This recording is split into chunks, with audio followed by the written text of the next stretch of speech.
Bienvenidos a su canal, Doctrina Católica Tradicional. Muchas gracias por escuchar y por sus amables comentarios. Por favor, no olvide darle like o me gusta al video para que esta plataforma lo pueda recomendar a más personas. Comenzamos con nuestras oraciones.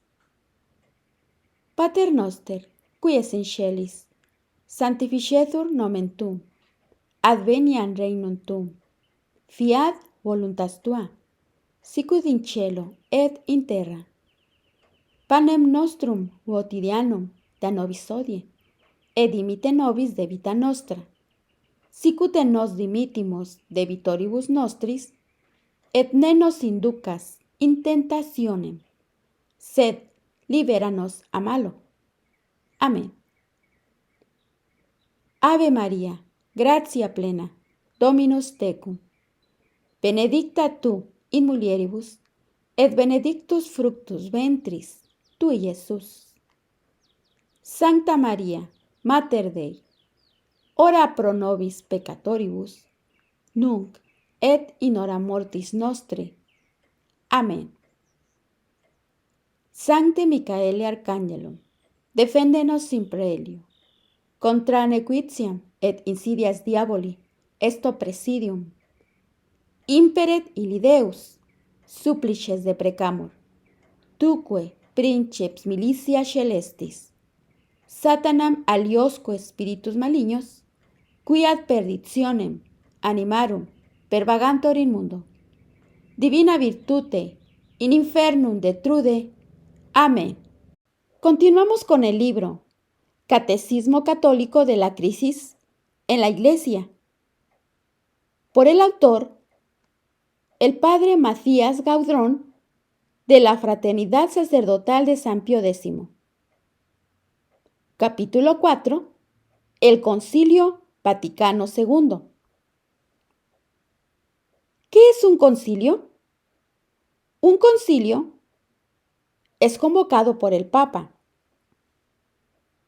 Es una reunión de autoridades eclesiásticas para tratar asuntos de la fe, moral y la disciplina.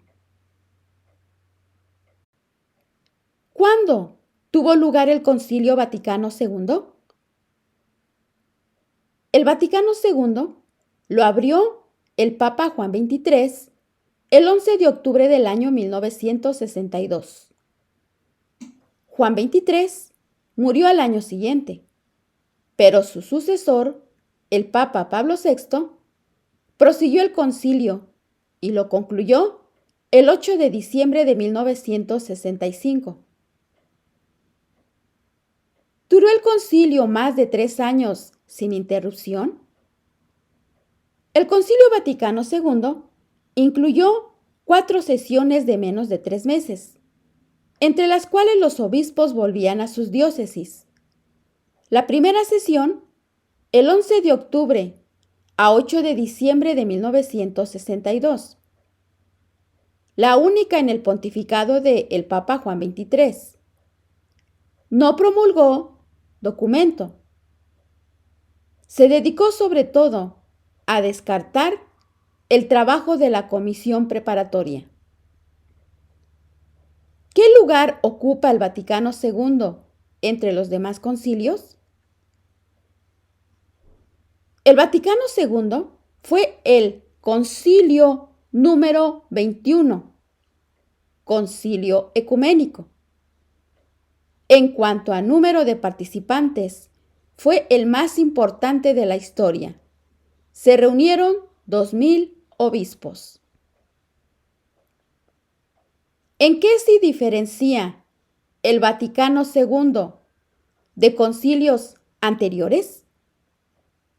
El Concilio Vaticano II declaró no querer ser más que un concilio, entre comillas, pastoral, que no decidiría cuestiones de fe, sino que daría directrices pastorales para la vida de la Iglesia. Renunciaba así a la definición de dogmas. Y así, a la infalibilidad propia de un concilio. Por tanto, sus documentos no son infalibles. Siguiente pregunta. ¿Cuáles son los fines ordinarios de un concilio?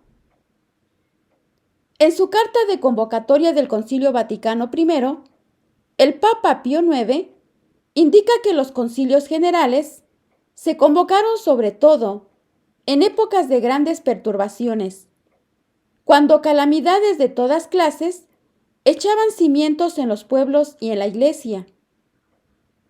Todos los concilios ecuménicos del pasado se convocaron para poner fin a una herejía, especialmente en el caso de los 7 primeros, o para corregir un mal entonces dominante, como la simonía, el cisma, corrupción del clero, etc. El Papa Pío IX resume de esta manera los principales objetivos que debe de ser un concilio. Y citamos lo siguiente: decidir con prudencia y sabiduría todo lo que podría contribuir a definir los dogmas de la fe, a condenar los errores que se expanden insidiosamente, a defender, dar luz, explicitar la doctrina católica, a conservar y mejorar la disciplina eclesiástica, a fortalecer las costumbres relajadas de los pueblos. Siguiente pregunta. ¿Nunca hubo un concilio pastoral antes del Vaticano II? Todos los concilios de la Iglesia fueron pastorales, pero lo han sido al definir dogmas, desenmascarando los errores, defendiendo la doctrina católica, luchando contra los desórdenes disciplinares y morales. La originalidad del Vaticano II está en que quiso ser pastoral de una nueva manera, rechazando definir dogmas, condenar los errores e incluso presentar la doctrina católica de forma defensiva.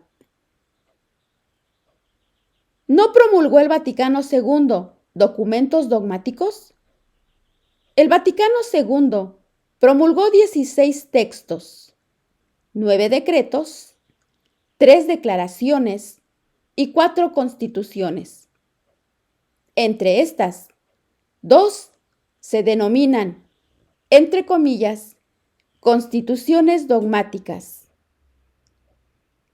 Ejemplo: Lumen Gentium, que habla sobre la Iglesia, y Dei Verbum, que habla sobre la revelación. Esto no significa que hayan proclamado dogmas o que sean infalibles, sino solamente que tratan de una materia relacionada con el dogma. El Concilio Vaticano II no quiso definir nada de forma infalible.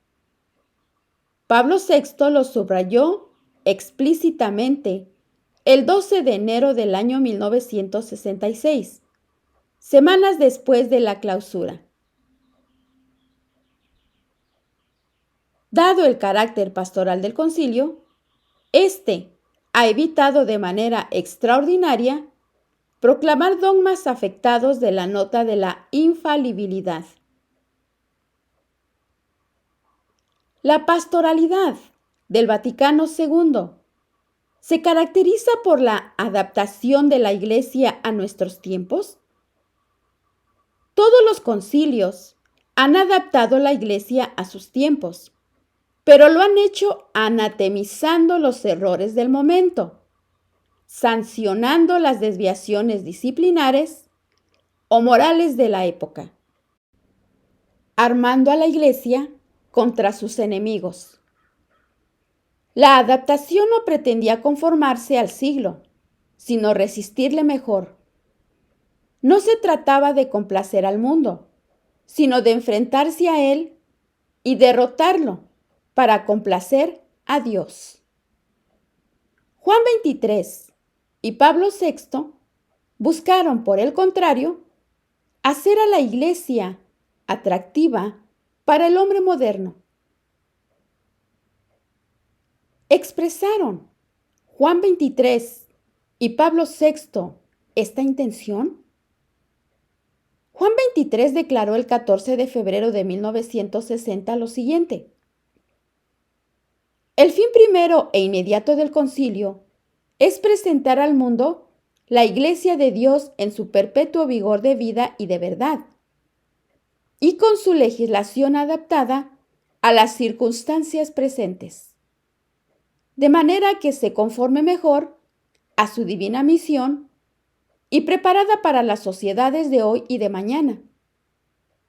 Y luego, si los hermanos que se han separado y que están aún divididos entre ellos, ven concretarse el común deseo de unidad, podremos decirles entonces con viva emoción lo siguiente: esta es vuestra casa, la casa de los que portan la señal de Cristo.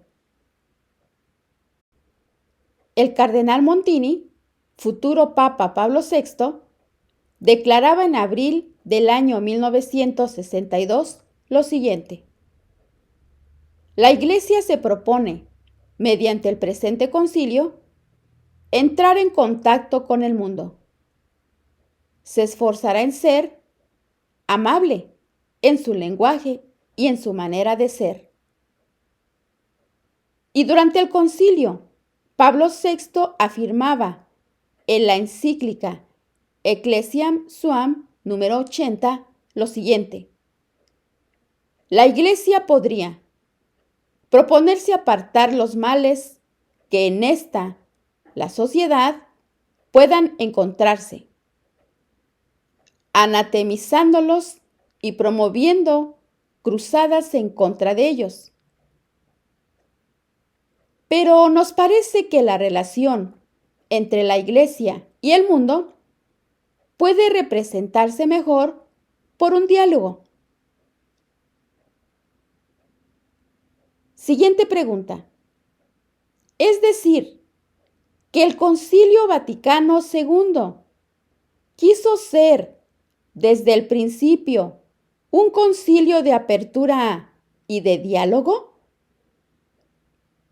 En realidad, los miembros de la comisión preparatoria creada por el Papa Juan XXIII creyeron que debían organizar un concilio normal. Realizaron un enorme trabajo para elaborar esquemas que pudiesen servir de base a los debates conciliares.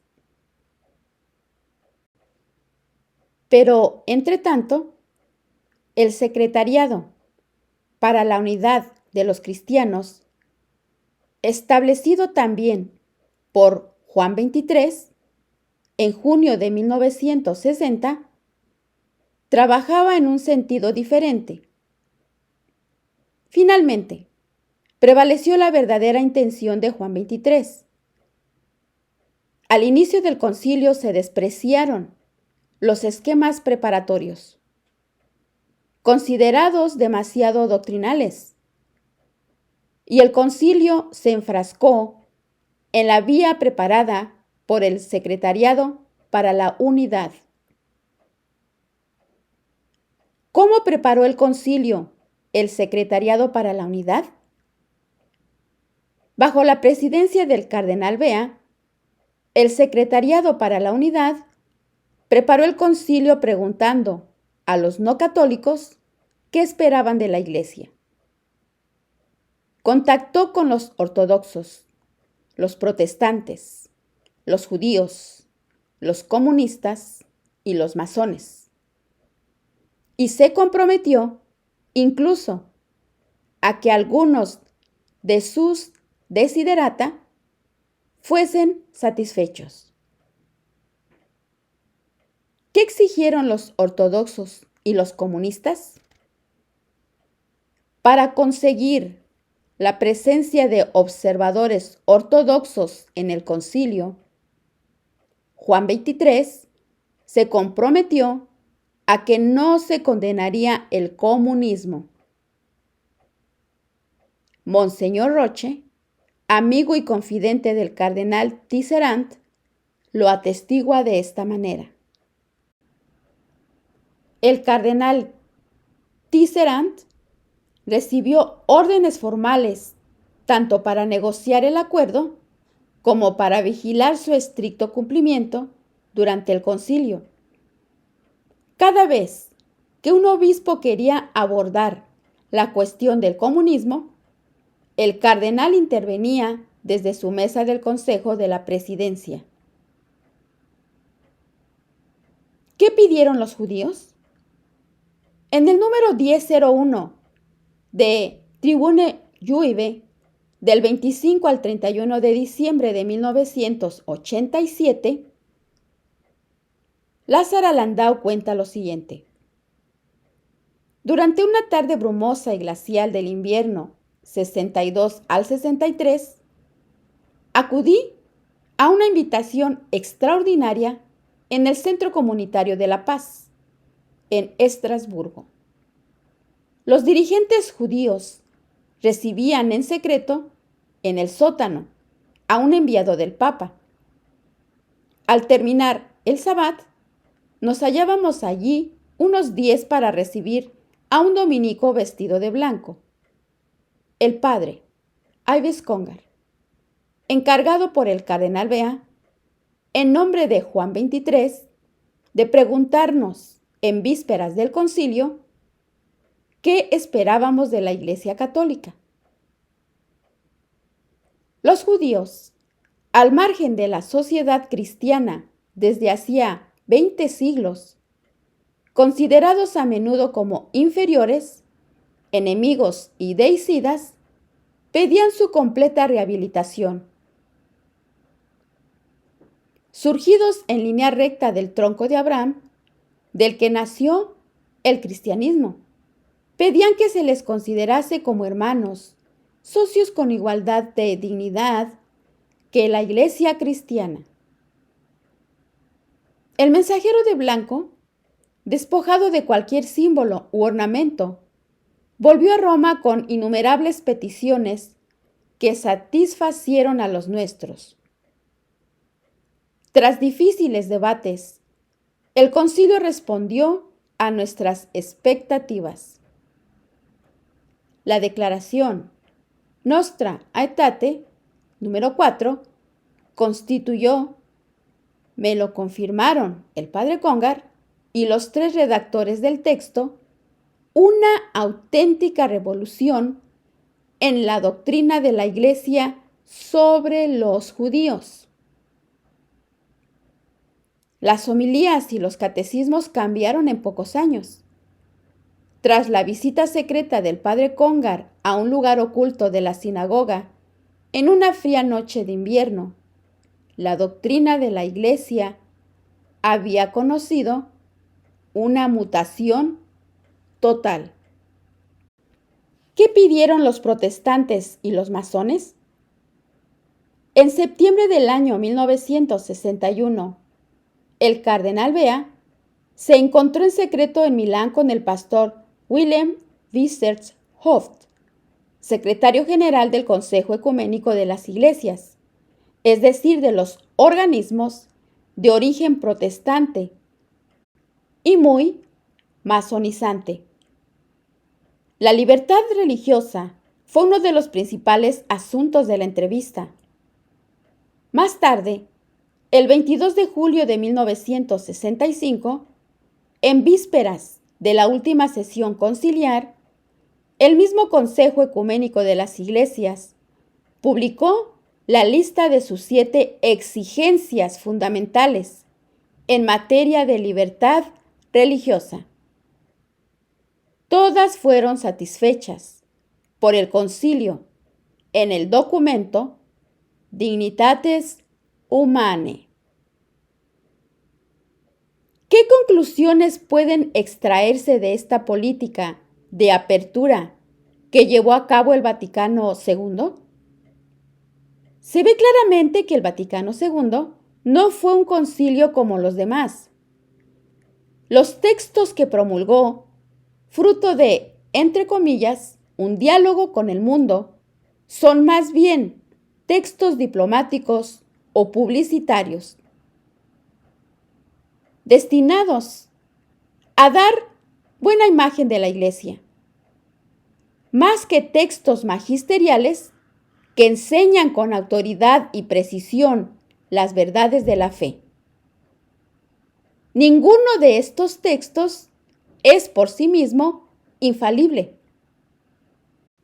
Siguiente pregunta. ¿Qué influencia tuvo este concilio sobre la crisis de la Iglesia? Las fuerzas liberales y modernistas que ya minaban la Iglesia lograron meter mano en el Concilio Vaticano II. Puede decirse, pues, que el Vaticano II fue la chispa que hizo estallar una crisis que ya se preparaba desde hacía tiempo en la Iglesia. ¿A cuándo pueden remontarse los orígenes de esta crisis? Ya en la encíclica Pascendi del Papa San Pío X, constató que el modernismo había dejado de ser un enemigo exterior a la Iglesia y había penetrado en su interior, aunque sus adeptos aún ocultasen sus verdaderas intenciones. ¿Acaso no combatió el Papa San Pío X vigorosamente a estos modernistas? San Pío X combatió enérgicamente el modernismo. También lo hicieron sus sucesores hasta el Papa Pío XII, con mayor o menor vigor. Pero lo cierto es que no pudieron vencerlo.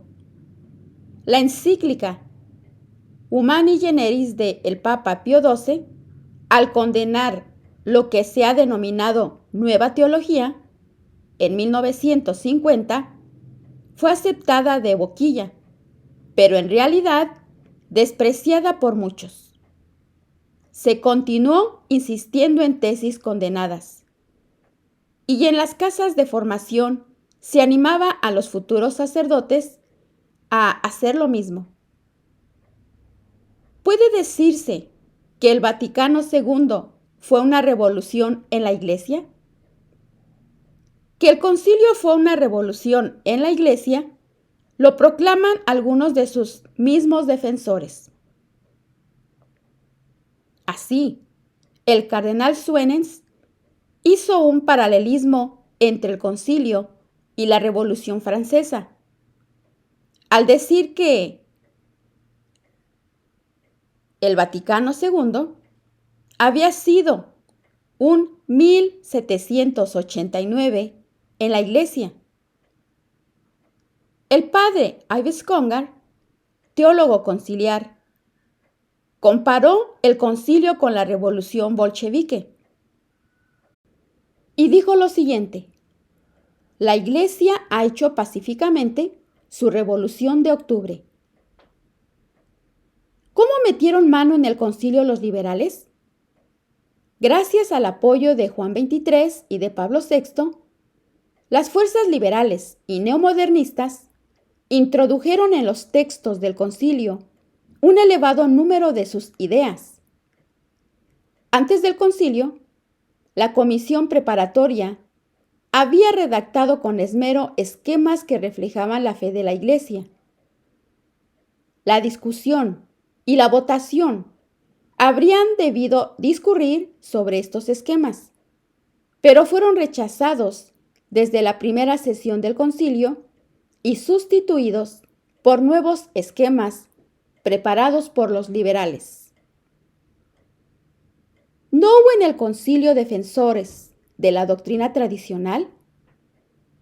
En el concilio hubo un grupo de aproximadamente 250 a 270 obispos decididos a defender la tradición de la Iglesia. Terminaron por formar el Coetus Internationalis Patrum, pero enfrente, y ya constituido y perfectamente organizado, estaba un grupo de cardenales y de obispos liberales a los que se denominó la Alianza del Rin. ¿De dónde viene el nombre de Alianza del Rin?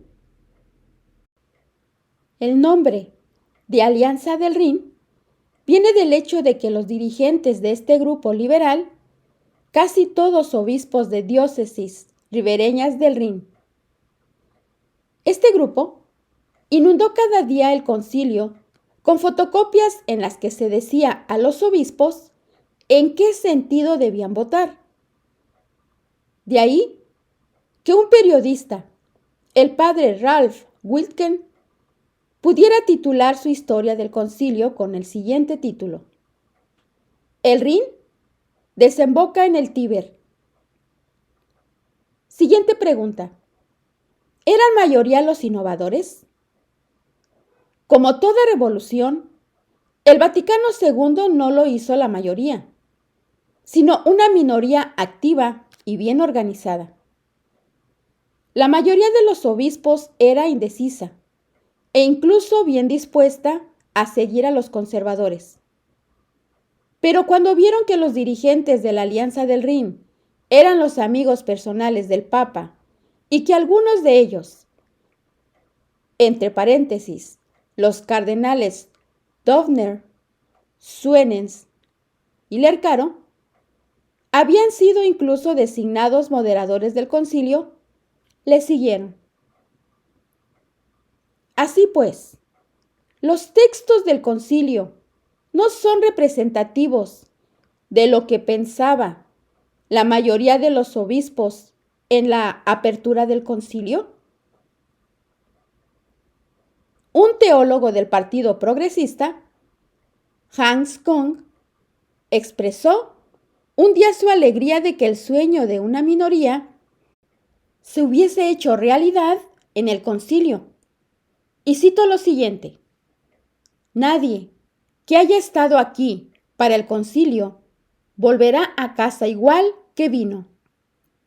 Ni yo mismo pude nunca esperar tantas afirmaciones audaces y explícitas de los obispos en el estrado conciliar. ¿Quién es ese teólogo? Hans Kung. Hans Kung manifestó, después del concilio, a qué espíritu pertenecía. Además de la infalibilidad pontificia y la divinidad de Cristo, este eclesiástico niega la mayor parte de los dogmas cristianos, de tal forma que incluso la Roma conciliar ha tenido que retirarle la autorización para enseñar. ¿Qué otros teólogos heterodoxos influyeron en el Concilio Vaticano II? El jesuita Karl Rahner, año 1904-1984, aun siendo más prudente y menos explícito, difundió tesis análogas en sus obras. El Santo Oficio había tenido que imponerle silencio sobre ciertas cuestiones en 1949.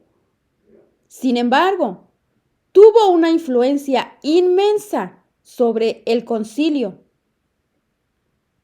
Ralph Wilton llega incluso a denominarle el teólogo más influyente del concilio. Y cito lo siguiente: la posición de los obispos de lengua alemana era normalmente adoptada por la Alianza Europea, es decir, la Alianza del Rin. Y siendo la posición de la Alianza, a su vez, la normalmente adoptada por el concilio, bastaba que un solo teólogo hiciera adoptar sus puntos de vista por los obispos de lengua alemana para que el concilio las hiciera suyas. Y tal teólogo existía. Era el padre Karl Rahner. Siguiente pregunta: ¿existen otros testimonios sobre la influencia de Rahner en el concilio? Cuenta el padre Congar lo siguiente: el clima acabó siendo este. Rahner dixit ergo verum est. Español: Rahner lo dice. Luego, es verdad. Le doy un ejemplo. La comisión doctrinal estaba formada por los obispos, cada uno con su propio experto a su lado, pero también por ciertos superiores generales, como el de los dominicos o el de las carmelitas. Sobre la mesa de la comisión había 2 micrófonos, pero Ranner prácticamente tenía uno para él solo. Ranner era un poco pesado y muy a menudo, además, el cardenal de Viena, Franz Koing, cuyo experto era Ranner, se volvía hacia él y le decía lo siguiente: Ranner, ¿quid? Naturalmente, Ranner intervenía. ¿Cómo pensaba Karl Ranner? Karl Ranner se rebeló contra la enseñanza tradicional de la Iglesia, que para él no era sino monolitismo y teología escolástica. Una carta que escribió el 22 de febrero de 1962, con ocasión de la traducción italiana de su diccionario de teología, nos aclara sus sentimientos sobre el magisterio de la Iglesia. Y cito lo siguiente: la traducción italiana será sin duda un problema especial en razón de la presencia de los guardianes de la ortodoxia. Por otro lado, yo me siento cada vez más confirmado en mis posiciones. Se podría decir que este pequeño diccionario está redactado de tal manera que esas personas no comprendan nada y, en consecuencia, no se den cuenta de todo lo que se dice contra su estrechez de miras. Manifestó Karl Rahner, ya durante el concilio, su rebelión contra la tradición y el magisterio de la Iglesia. Durante el concilio, el cardenal Ottaviani, prefecto del Santo Oficio, expresó un día, en un discurso, su inquietud en torno a ciertas innovaciones. Hablaba sin texto, al estar casi ciego, y sobrepasó su turno de intervención. Entonces, sencillamente, le cortaron el micrófono. Rahner comentó el hecho en una carta de Borgrimler el 5 de noviembre del año 1962 lo siguiente: sin duda sabes, ya que Alfred le ha cortado la palabra de nuevo a el cardenal Ottaviani, porque hablaba demasiado tiempo. Entonces empezamos a aplaudir, lo que no es habitual. Divisa lo siguiente: el gozo sádico es el gozo más puro. Pueden encontrarse en la correspondencia de Karl Rahner otros elementos sobre sus sentimientos durante el concilio. La publicación de 1994 de la correspondencia intercambiada entre el padre Rahner y la poetisa austríaca Louise Rinzer, año 1911 al 2002, desató el escándalo. Y cito: ya lloviera, ya hiciera buen tiempo. Karl Rahner intercambiaba correspondencia amorosa con esta mujer, escribiéndole, en su pasión, hasta 3 cartas diarias, 267 solo en el año 1964. ¿Otros malos teólogos influyeron en el Vaticano II? Puede mencionarse, entre otros, al padre Congar y al padre de Lubac, ya citados antes, al padre Eduard Schillebeck, al padre John Courtney Murray, etc.